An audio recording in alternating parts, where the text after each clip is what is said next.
নমস্কার বন্ধুরা, স্বাগতম আমার নতুন ভিডিওটিতে। আপনারা কেমন আছেন? আশা করি খুব ভালো আছেন। আমি তো খুব ভালো আছি। আজকে কথা বলবো সেলফ অ্যাকচুয়ালাইজেশন থিওরি নিয়ে, যেটা কি মাসলো দিয়েছিলেন। আচ্ছা, আমরা আসলে কি চাই জীবনে? টাকা, সাফল্য, নাকি ভেতরের শান্তি, মানে ইনার পিস? এই প্রশ্নটার উত্তর খুঁজতেই আব্রাহাম মাসলো তৈরি করেছিলেন তার বিখ্যাত হায়ারার্কি অব নিডস থিওরি, যার একদম চূড়ায় আছে সেলফ অ্যাকচুয়ালাইজেশন। মাসলো বলেছিলেন, মানুষের প্রয়োজনগুলো একটার পর একটা ধাপে সাজানো। একটা পূরণ না হলে পরেরটা পুরোপুরি অনুভব করা খুব কঠিন। উনি বলেছিলেন, আমাদের প্রথম ধাপ, আমাদের যে নিডস, মানুষের নিডস যেগুলো চাহিদা, তার প্রথম ধাপ হচ্ছে ফিজিওলজিক্যাল নিডস। মানে এই ধরো খাবার বা জল, ঘুম, বেঁচে থাকার যে বেসিক জিনিসগুলো হয়।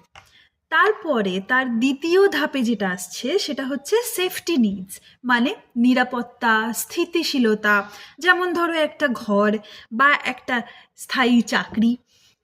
তৃতীয় ধাপ যেটা, সেটা হচ্ছে লাভ অ্যান্ড বিলঙ্গিংস, মানে সম্পর্ক, ভালোবাসা, বন্ধুত্ব ইত্যাদি ইত্যাদি। এবং চতুর্থ ধাপ হচ্ছে এস্টিম নিডস, আত্মসম্মান বা কারো কাছ থেকে সম্মান পাওয়া, নিজের ভ্যালু বোঝা, এগুলো হচ্ছে চতুর্থ ধাপ। এবং সব থেকে শেষে যেটা হচ্ছে চূড়ান্ত ধাপ, সেটা হচ্ছে সেলফ অ্যাকচুয়ালাইজেশন। এটা হলো সেই স্তর যেখানে তুমি নিজের সর্বোচ্চ সম্ভাবনাটাকে বাস্তব করতে পারবে। কিন্তু সেলফ অ্যাকচুয়ালাইজেশন মানে কি শুধু বড় কিছু অর্জন করা? না, এটা আসলে নিজের ট্রু সেলফকে খুঁজে পাওয়া। মাসলো দেখেছিলেন, যারা সেলফ অ্যাকচুয়ালাইজড পারসন, তাদের মধ্যে কিছু কমন বৈশিষ্ট্য আছে। যেমন তারা ক্রিয়েটিভ হয়, তারা নিজের মতো করে চিন্তা করে, অন্যের মতো করে নয়, তারা রিয়েলিটিকে অ্যাকসেপ্ট করতে জানে, এবং তারা অন্যদের খুশি করার জন্য না, নিজেকে খুশি করার জন্য নিজের ভ্যালু অনুযায়ী বাঁচে। তারা পারফেক্ট না, কিন্তু তারা গ্রো করতে থাকে। তারা চ্যালেঞ্জ নেয়, তারা ভয় পায়, তবুও তারা এগিয়ে যায়। এখন প্রশ্ন হচ্ছে, আমরা কিভাবে এই লেভেলে পৌঁছাতে পারবো? প্রথমত, নিজের বেসিক যে নিডস, যে প্রয়োজনগুলো, সেগুলো আমাদের স্টেবল করতে হবে সবচেয়ে আগে। তারপর আমাদের ইমোশনগুলো আমাদের বুঝতে হবে। তৃতীয় ধাপ যেটা মাসলো বলেছিলেন, নিজের প্যাশন খুঁজে বের করতে হবে আমাদেরকে, যে কি করলে তুমি সত্যিকারের খুশি হচ্ছ। আর সবচেয়ে গুরুত্বপূর্ণ, নিজেকে অন্যের সাথে কম্পেয়ার করা বন্ধ করতে হবে। কারণ সেলফ অ্যাকচুয়ালাইজেশন কোনো কম্পিটিশন না, এটা পুরোপুরি একটা personal journey.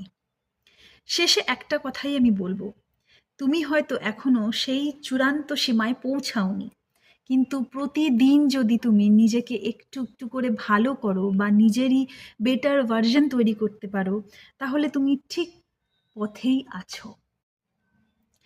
So, self actualization is not being the best in the world, it's about being the best version of ourselves. ভিডিওটি যদি ভালো লেগে থাকে বা মনে হয় যে তোমার লাইফে কোনোভাবে আমি কাজে আসতে পেরেছি, তাহলে প্লিজ কমেন্টে জানিও, আর লাইক করে দিও এই ভিডিওটাকে। আর আরও এরকম ভিডিও দেখার জন্য সাবস্ক্রাইব করে দিও এই চ্যানেলটিকে। সাথে থেকো, আবার দেখা হবে নেক্সট ভিডিওতে।